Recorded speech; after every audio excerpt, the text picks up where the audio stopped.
मी अशी विनंती करेल की एकदा जोरदार टाळ्यांमध्ये आपण राज असरोंडकर यांचं या ठिकाणी अभिनंदन करावं.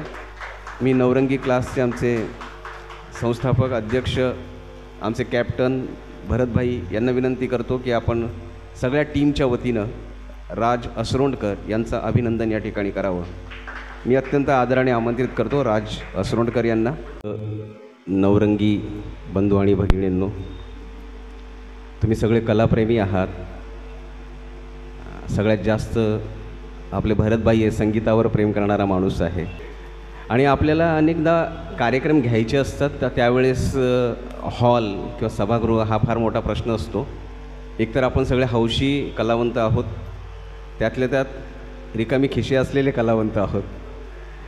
त्याच्यामुळे आपल्याला काय कोणी स्पॉन्सर नसतो, काही नसतो, पण तरी देखील आपण आपल्या बळावर आत्तापर्यंत हेमंत कुमार असेल, मोहम्मद रफी असेल, किशोर कुमार असेल, मुकेशचे अनेक कार्यक्रम केलेत.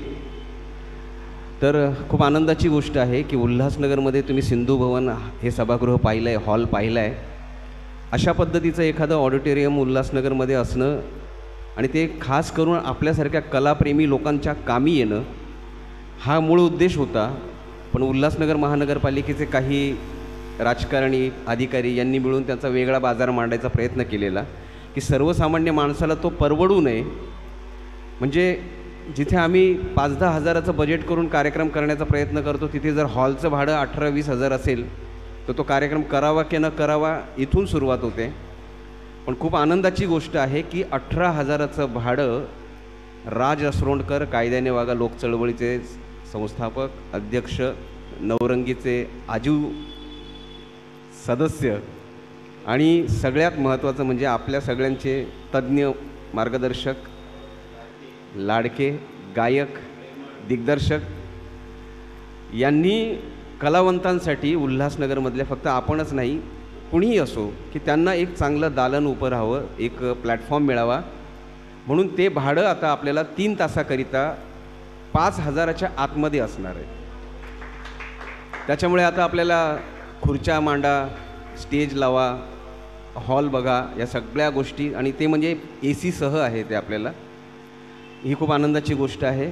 मला असं वाटतं की नवरंगीच्या टीमचं हे एक यश आहे की राज असरोंडकर आपल्या टीममधून उल्हासनगरच्या सांस्कृतिक वैभवासाठी एक ऐतिहासिक गोष्ट त्यांनी पार पाडलेली आहे. आणि म्हणजे हा प्रयोग याच्या आधी पण झालेला होता.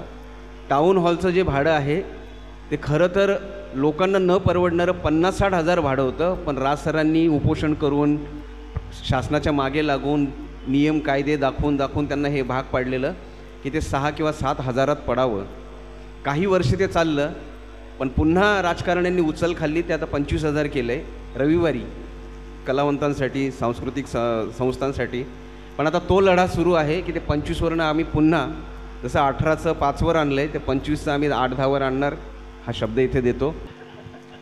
राजनी जे हे काम केलेलं आहे, राज माझा खूप वर्षापासूनचा मित्र आहे, माझा मार्गदर्शक आहे आणि आज मी जे काही गाणी गातो ते त्याचं सगळं श्रेय राजलाच जातं आहे. त्यांनीच मांडून करून घेतलं आहे. आणि आत्ता जे काही त्यांनी केलेलं आहे त्या हॉलबद्दल भाडं 3 ते 5 हजार, म्हणजे हे इतकं आश्चर्य वाटण्यासारखी गोष्ट आहे की मला कधी वाटलं पण नव्हतं की 18 हजारवरून डायरेक्ट ते 3 ते 5 हजारापर्यंत येईल म्हणून.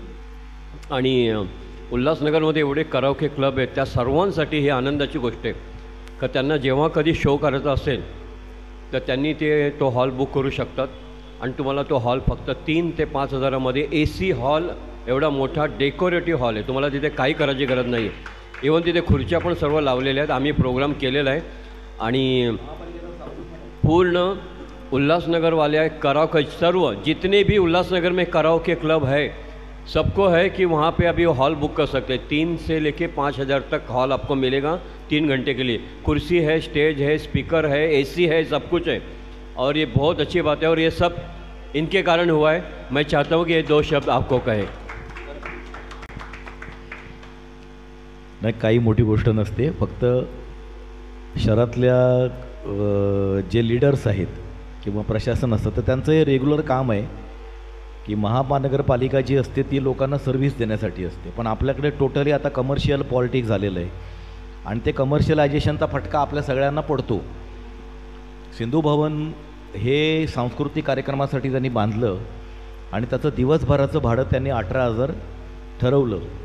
पण तुम्ही जर गेलात आणि सांगितलं की माझा 3 तास कार्यक्रम आहे, 2 तास कार्यक्रम आहे, तर ते असं सांगत होते लोकांना की आमचा ठराव 18,000चा आहे, आम्ही 18,000च घेतो, तुम्ही एका तासासाठी घ्या ना तर काही करा.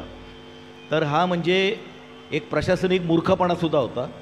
तर त्यांच्या मागे लागून लागून आपण त्याचे तुकडे केले ते शो वाईज. कारण टाऊन हॉलमध्ये मला अनुभव होता. टाऊन हॉलचं सुद्धा हे आपणच केलेलं आहे, जे पूर्वी होतं ते. त्यावेळेला फक्त 2,500 ते 3,500 एवढं भाडं होतं टाऊन हॉलचं.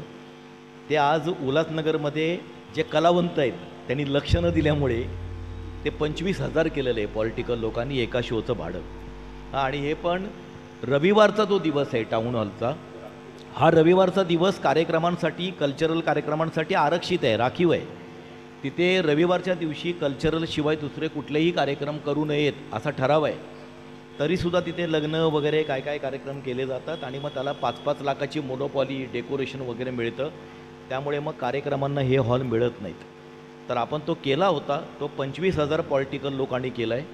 आपला प्रयत्न सुरू आहे, माझा अधिकाऱ्यांबरोबर बोलणं सुरू आहे की कन्सेशनल रेट जर आहे रविवारचा तर कन्सेशनलमध्येच आम्हाला मिळाला पाहिजे आणि कमीत कमी त्याचं 10,000 टाऊन हॉलचं जे भाडं आहे तर ते व्हायला पाहिजे. तर लोक कार्यक्रम वगैरे, कारण उल्हासनगरला आता खूप कराओके क्लब आहेत, खूप कलावंत आहेत, नाट्यप्रेमी लोक आहेत, तिथे नाट्य कलाकार लोक आहेत. एक सिंधी कम्युनिटीमध्ये एक ही रिच कम्युनिटी आहे ॲक्च्युली कल्चरच्या बाबतीमध्ये सिंधी कम्युनिटी जी आहे ती.